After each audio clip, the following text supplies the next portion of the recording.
Tidak ada satupun kekuatan di bumi ini yang sanggup mengguncang Cina.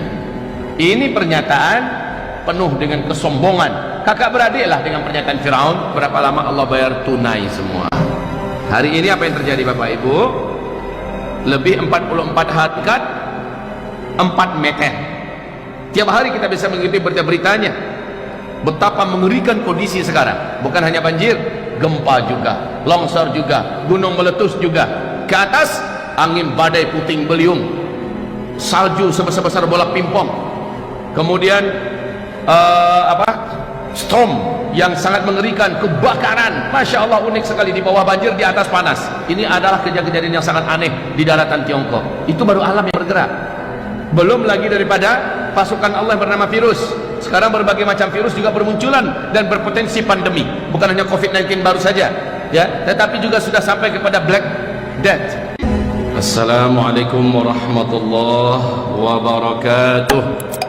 Senantiasa ceramah saya menyampaikan kepada kita semua di berbagai provinsi dan melalui media sosial yang ada. Saya sampaikan, bersiap-siaplah Bapak Ibu, kita ke depan akan menghadapi hari-hari berat, hari-hari sulit, berlapis-lapis nanti petaka, ujian, bencana, musibah, huru-hara, krisis yang akan ditimpakan oleh Allah kepada kita.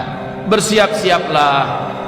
Dalam ceramah-ceramah saya, salah satu di antara kajian saya adalah persiapan dan amalan-amalan di akhir zaman. Mudah-mudahan ada yang membuka YouTube dan mendengarkan kajian saya tersebut.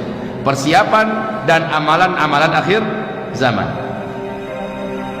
Tema kita pada malam hari ini, Masya Allah, bagus sekali. Kiat meningkatkan keimanan dan ketakwaan di era COVID-19. Ibarat Allah yang kami muliakan, 1442 Hijriah adalah tahun di mana kita memanen iman kita selama ini. Ini tahunnya kita memanen iman kita selama ini. Maksudnya Pak Ustadz? Maksudnya siapa yang sebelumnya imannya sudah bagus, imannya sudah terbentuk dan kuat, amal solehnya sudah memadai, amal solehnya sudah banyak, sekarang buahnya. Saat ujian begitu berlapis-lapis, ketahuan ternyata ibarat batang pohon, walaupun badai datang, dihantam oleh mobil, ditabrak oleh motor, datang banjir, karena pohonnya sudah besar, akarnya sudah menghunjam dalam ke perut bumi, maka dia tidak akan bergerak dari tempatnya. Dia tidak akan tumbang, dia tidak akan lapuk, dia tidak akan patah, dan bahkan daunnya, rantingnya tak berdaun. Buahnya tetap akan menghasilkan. Seperti yang Allah firmankan di dalam Al-Quranul Karim, surat Ibrahim di ayat yang ke-22, 23, 24, bahwa orang yang batang pohonnya kuat, akarnya menjulang, akarnya menghujam ke dalam perut bumi, sementara ke atas mencakar langit, kokoh. Kelihatan sekarang orang-orang yang sebelumnya rajin ngaji, orang-orang yang sebelumnya kuat ibadah, orang-orang yang sebelumnya banyak menuntut ilmu, orang-orang yang sebelumnya banyak berinfak, bersedekah, hari ini dan tahun ini dia akan panen. Tapi akan ketahuan juga, tahun ini akan ketahuan juga siapa orang yang selama ini malas ngaji, tidak rakus dengan ilmu, jauh dari masjid, tidak akrab dengan sajadah, agak kurang hangat dengan Al-Quran, bibirnya sepi daripada zikir, dan bakhil, pelit, berinfak, bersedekah. Ketahuan 1442 Hijriah ini nanti. Lihat saja Pak, akan banyak yang goyang, tidak sanggup lagi bertahan sampai pagi beriman, karena hebatnya tekanan dan ujian. Sorenya dia sudah hilang dari imannya. Sorenya ada iman, saking hebatnya ujian dan tempaan, di besok paginya dia sudah kehilangan imannya. Yusbihur rajulu fiha mu'mina wa yumsi kafira, kata Rasulullah. Paginya masih beriman, sorenya sudah kafir. Yumsi mu'mina wa yusbihu kafira. Pada masa itu kata Rasulullah, sorenya masih ada iman, besok paginya sudah kafir. Saking dahsyatnya ujian yang dihadapi oleh umat ini di akhir zaman. Ibarat Allah yang kami muliakan, Oktober 2019, Presiden Republik Rakyat Tiongkok, siapa namanya Pak? Xi Jinping, ketika memperingati hari kenegaraan acara nasional, memparadekan militernya, senjatanya, dan lalu apa katanya? Tidak ada satupun kekuatan di bumi ini yang sanggup mengguncang Cina. Ini pernyataan penuh dengan kesombongan, kakak beradiklah dengan pernyataan Firaun, ana rabbukumul a'la.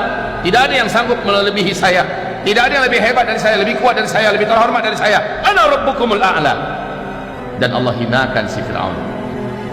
Tidak berapa lama Allah bayar tunai semua. Hari ini apa yang terjadi Bapak Ibu? Lebih 44 hari, tidak ada satupun kekuatan di bumi ini yang sanggup mengguncang Cina. Ini pernyataan penuh dengan kesombongan, kakak beradiklah dengan pernyataan Firaun, kan? 4 meter. Tiap hari kita bisa mengikuti berita-beritanya. Betapa mengerikan kondisi sekarang. Bukan hanya banjir, gempa juga, longsor juga, gunung meletus juga. Ke atas angin badai puting beliung, salju sebesar-besar bola pingpong. Kemudian storm yang sangat mengerikan, kebakaran. Masya Allah, unik sekali, di bawah banjir, di atas panas. Ini adalah kejadian-kejadian yang sangat aneh di daratan Tiongkok. Itu baru alam yang bergerak, belum lagi daripada pasukan Allah yang bernama virus. Sekarang berbagai macam virus juga bermunculan dan berpotensi pandemi. Bukan hanya COVID-19 baru saja, ya, tetapi juga sudah sampai kepada Black Death. Ini juga sudah muncul penyakit virus yang dulu pernah menghabiskan 50 juta warga Eropa, muncul di Mongolia, Cina hari ini. Flu babi baru, jenis baru yang berkolaborasi tiga kekuatan virus yang sebelumnya tidak seperti itu, muncul pula sekarang. Entah apa yang mau dihadapi oleh mereka. Bencana alam belum selesai, virus juga semakin banyak dan semakin menggila. Kemudian ditambah mereka saat ini sedang berhadapan dengan banyak negara yang siap-siap perang melawan Cina. Yang mana yang mau mereka selesaikan? Hancur mereka. Internal PKT, Partai Komunis Tiongkok, sekarang ini sedang perebutan kekuasaan untuk lengser-melengsarkan, bahkan sampai ketika akan habis menghabisi. Dahsyat sekali. Sudahlah, inilah dia. Ketika yang dia mengatakan tidak ada satupun kekuatan yang bisa mengguncang Cina, maka Allah guncang dia dengan perkara-perkara remeh dari bala tentara Allah Subhanahu wa taala. Cuma masalahnya berdampak ke kita. Ini masalahnya. Entah apalah salah kita pakai masker pula kita di sini. Entah apa masalahnya masjid-masjid akhirnya di lockdown. Pengajian-pengajian jadi sepi. Orang akhirnya sholat di rumah. Ini habis pengajian ini nanti nggak boleh kita salam-salaman. Padahal Rasulullah nyuruh kita salam-salaman. Ini dampaknya pada kita. Dan memang protapnya begitu. Minta maaf habis pengajian nanti saya langsung disuruh untuk naik mobil. Mana dia saatnya bermesraan dengan umat, berfoto-foto dengan umat? Sudah minta maaf dulu ya. Begitulah keadaannya dulu.